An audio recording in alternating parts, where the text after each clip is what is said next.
Hi friends, this video is from interview.com. Interview.com is a job portal. In this video I'm going to talk about two basic Spring Framework interview questions. What are the different types of dependency injections supported in Spring? Setter injection, constructor injection.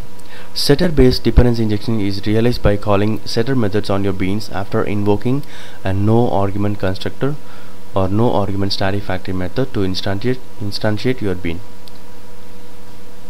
So for example, you have a class called dependency injection user. Okay, bean, it's a bean, and this is the bean ID, and there is a property. So this property will be, this value will be injected by calling set username. I want to repeat, this property, this value will be injected in this variable username in this class by calling set username. So this is setter injection. Constructor based dependency injection is realized by invoking a constructor with a number of arguments, each representing a collaborator. In the case of constructor injection, we have a tag called constructor arg, and you can mention the index. Index means what is the index of the parameter that I need to inject.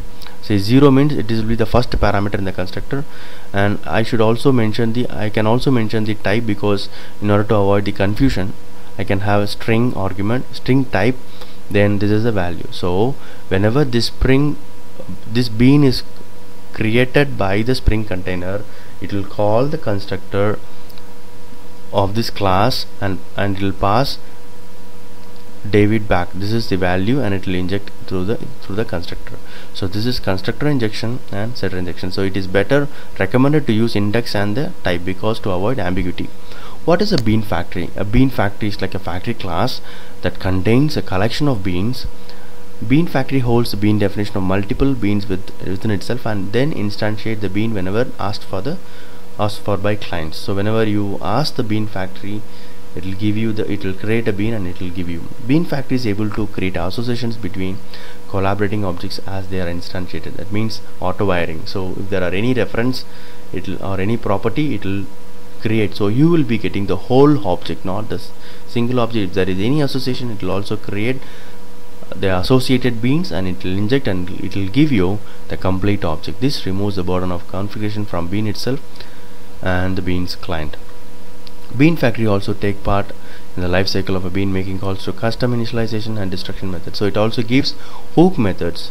So if you want to do something after instantiating the bean, you can do something.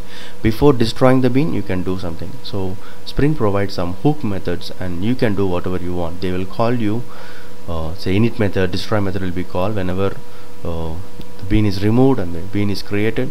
So you can do the cleanup, or if you want to do some other initialization, you can do. Hope this video is useful. Thank you and all the best.